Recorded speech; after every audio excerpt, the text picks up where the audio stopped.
Hey, this question's for Will.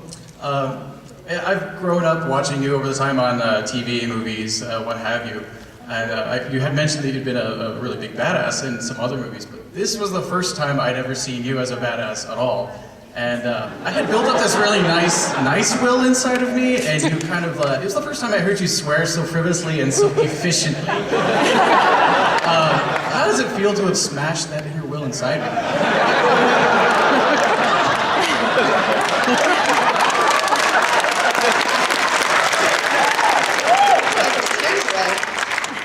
I'm not gonna lie to you, Moon Pie, it feels pretty good.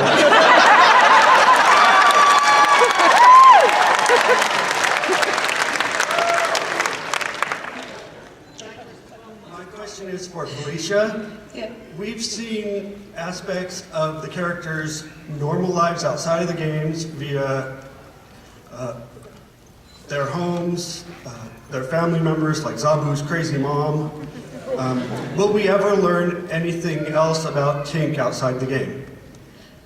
Good question. Tink is deliberately mysterious because everybody knows somebody online that literally you don't know anything about, and they like it that way, and that's kind of her modus operandi.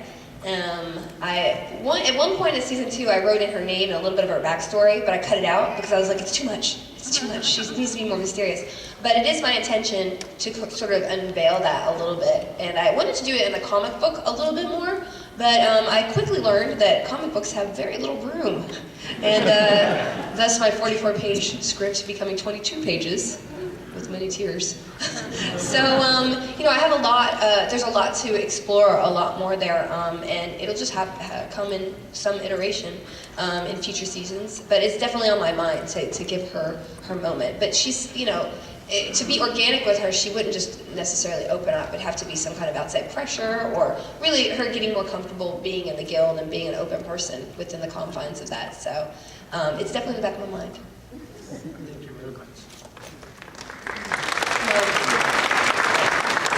Being a fan of both your guys' work, I was really psyched when I heard you were going to work together in season 3. I was wondering if you could, I'm sure you've told the story before, but if you could tell the story of how you guys ended up working together. Did you write the part with Will in mind, or? I always had an idea that I was going to write a rival guild in. That was a long time, even before when I first started season 2 writing. And I knew there had to be a guild leader, obviously. And then I went to Penny Arcade Expo in 2008, I believe. And I saw all these gamers in kilts, and I was like, this is weird. What's going on with the kilt thing? And it was somehow a little bit of alluring, but disturbing. And so I was like, well, that guy has to be in a kilt.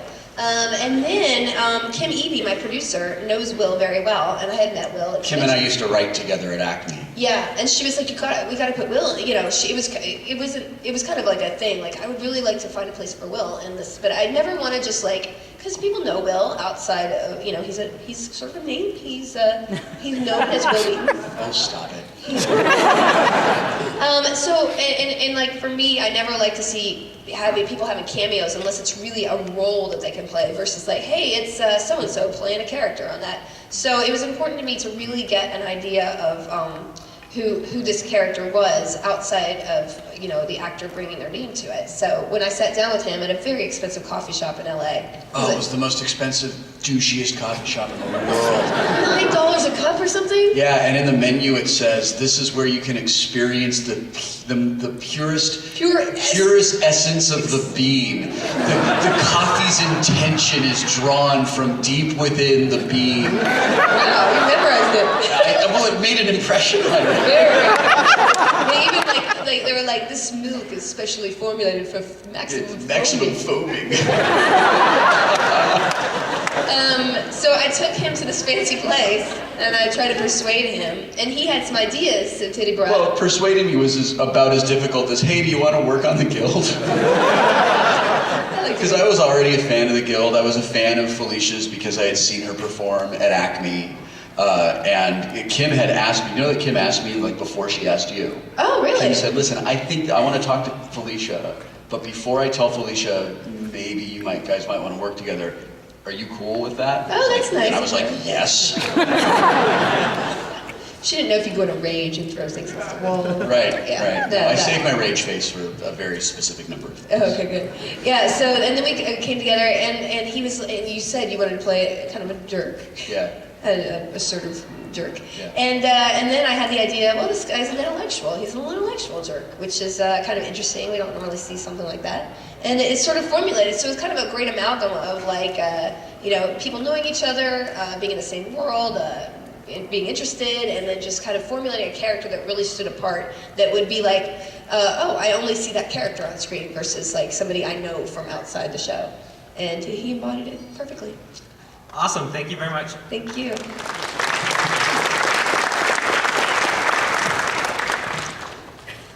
Hi. My question is for Felicia. I really like the locations, especially in the first season. And how is it to take people that were really involved in the digital world and then try to manifest the area that they would actually live in real life? And was it difficult? Was it difficult to create their like production value, like the houses they lived in? Yeah, or even just like, how did you do the locations and the sets and make it match up so well? So it was our houses. It's still our houses. Claire's office is actually my office. That's where I do all my interneting and my writing. And Tink's room is the spare bedroom in my house. And Blaze's garage is my garage. And Work's office is my shed. So the only location that isn't in my house is my house, which is really stupid. So I have to commute to go to my own house. True story. Yeah, we just basically had to work with what we had, and the cool thing is that I have crazy color schemes, so every room was different. And to create those initial bedrooms, you know, we sat down with the director and like, okay, in my mind that this character, I mean, like if you see Tink's room and that picture on the wall behind her, that's actually a piece of $2 wrapping paper.